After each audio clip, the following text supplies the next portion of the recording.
Pronto, because we don't need no crazies running around. We got enough going on with the world today. We don't need nothing crazy or nothing weird, nothing strange going on.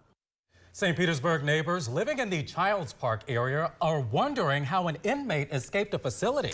Authorities say he escaped over the weekend. The detention center is located in the 4200 block of 8th Avenue in St. Pete. News Channel 8's Victoria Lucas joins us live in front of the facility with the very latest. The search is on, Victoria.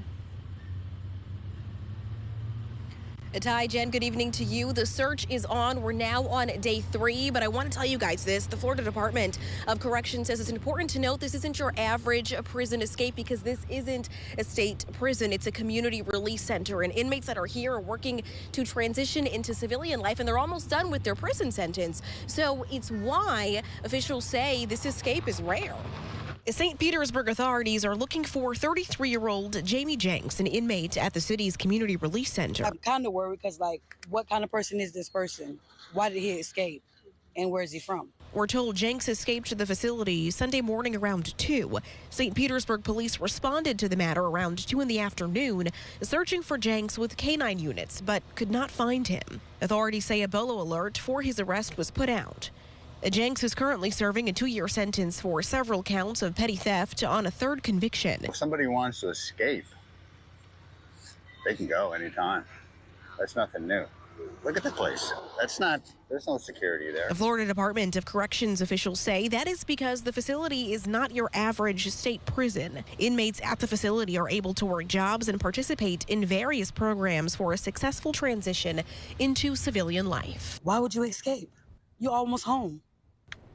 But, people make stupid mistakes. And we did ask FGC officials how Jenks escaped, and they told us that they don't know of that right now. But usually what happens in these facilities is inmates will either walk out without permission or they'll go to work and then never come back. But either way, if that happens and they're found, they're no longer eligible to work through the center and they could face escape charges. Live in St. Petersburg, Victoria Lucas, 8 on your side. So this is part of the boots on the ground effort by Florida's Department of Government Efficiency. They'll be in Pinellas County today, like we mentioned, and in the coming days, where they say general fund expenditures have increased by $330 million. That's 43% since 2020. Pinellas County is the latest stop for the state's on-site DOJ investigations. I'm going to be in this office for 9 years, and I'm telling local governments right now, my audit authority is not going away.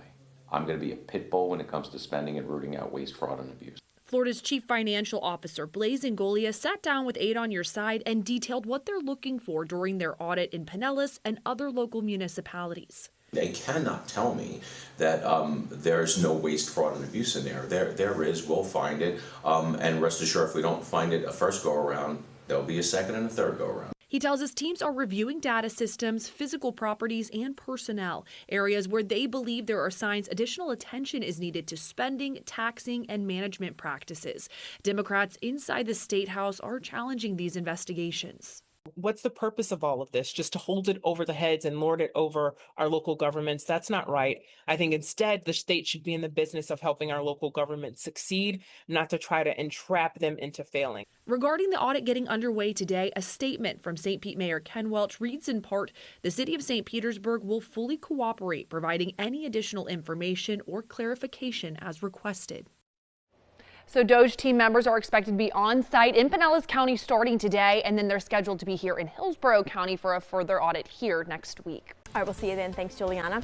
Happening now, flight delays continue after a national ground stop was issued for United Airlines last night. And while the airline says the technical issue was resolved, they are warning travelers their flight plans could be affected. 8 on Your Side, Jenna Bass joining us live from Tampa International Airport with how things are looking right now. Hey, Jenna. Hey, good morning. So things are looking pretty good right now, but the domino effect of those delays can be seen here at Tampa International Airport. Like we did mention, that national ground stop for United Airlines happened at around 8 o'clock last night. So we are seeing some residual delays. Take a look at the flight status here at the gates. We do have a couple of delays on the departure side, and I think about 2 more on the arrival side as well. United Airlines is calling it a technology issue and treating it as a controllable delay, which means they're paying for customer expenses like hotels for the inconvenience. Yeah, I mean, if flights are getting canceled left and right and you're in a place where you're not normally from, I think that's the least that they can do, yeah. With technology at the helm of air travel, she says despite disruptions like today's, she's confident in the security and process of flying. A lot of airlines in the past have had like issues like that. I know Southwest had, I think, all like computers and systems shut down like a couple months ago, a year ago, and they're up and running again. So I trust most airlines that I fly today. We reached out to a spokesperson for United Airlines about the disruption, and they issued a statement saying, in part, quote, "The underlying technology issue has been resolved, and while we expect residual delays, our team is working to restore our normal operations." Now, it is important here to note that they do not believe the outage is due to any concern over cybersecurity in the airline industry. But it is also important to note if you are flying United Airlines, you definitely want to check that flight status before heading out to the airport. For now, we're live at Tampa International. Jenna Bass, 8 on your side. All right. Well, the city of St. Pete has installed an aqua fence to help with flooding at Lift Station 85. News Channel 8's Alessandra Young explains why it is so important the city protects this facility. At this wastewater facility here in St. Pete, they just put up this aqua fence. Now it's 500 linear feet long and 9 feet high. And officials say that they chose this location because it is responsible for 25% of the city's wastewater, including many of the area's hospitals. St. Petersburg is taking the lessons learned from last hurricane season to prepare for this year. During Helene, the floodwaters actually reached the edge of the stairs and were encroaching on entering this facility. So it's pretty critical that we provide these measures, reinforcements. Lift Station 85 is critical. 25% of the wastewater from the city flows to this station, including many critical buildings that need to stay open during and after a storm. The majority of the hospitals are served by this facility, as is our emergency operations center, many of the storm shelters that people would go to during a storm. Officials say there are many different preventative measures like elevating buildings, but this aqua fence is the best line of defense for this facility. We met with Tampa General Hospital and did some lesson learns and debriefing from them as well. They've had their aqua fence for 5 years now.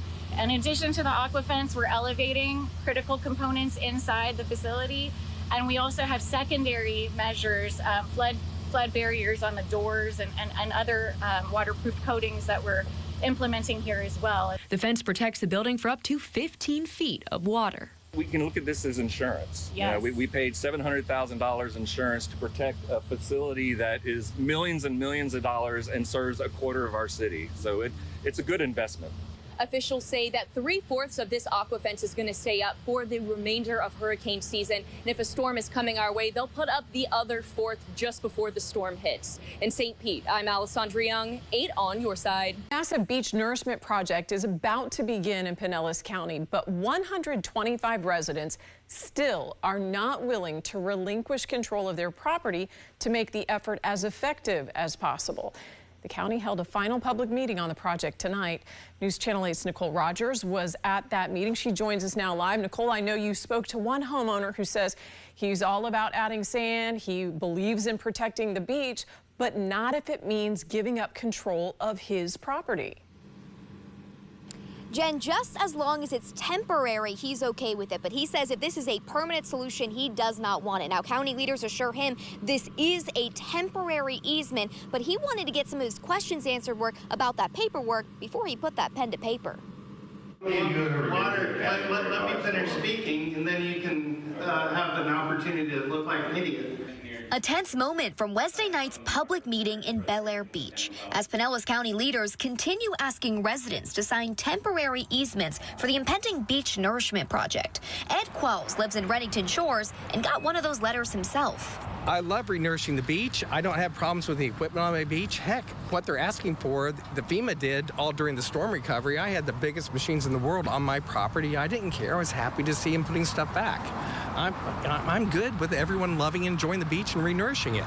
But Qualls takes issue with the wording in the paperwork the county is asking him to sign. They say it's a temporary easement, but the paperwork they sent me says it's a perpetual easement. So I wanted to get them to make it say temporary, and I'm ready to sign. So you'd be okay if it says temporary easement? Yeah, temporary is good. Pinellas County is using $125 million through the tourism development tax and state grants. The rest of the funding is being reimbursed by the state. The county is taking on the massive project, saying they couldn't make a deal with the Army Corps of Engineers due to a new policy requiring all residents along the beach to sign off on permanent easements. The Army Corps of Engineers sent a statement to 8 on Your Side saying in part, quote, just as a pot with holes in it does not hold water, coastal storm risk management projects are the same. They can fail to provide their design protection if they have gaps in their construction. So the county says that either way, whether those easements are all signed or not, this project is moving forward. So when will it start? The question on the table, the answer says right now, August of 2025. Obviously, that's right now. They said the tentative start date is changing week by week as they go throughout these different meetings, but they say it's going to start in Indian Shores, and then it should come to a conclusion at the beginning of 2026 in Middle Sunset Beach. Live in Bel Air Beach, Nicole Rogers, 8 on Your Side.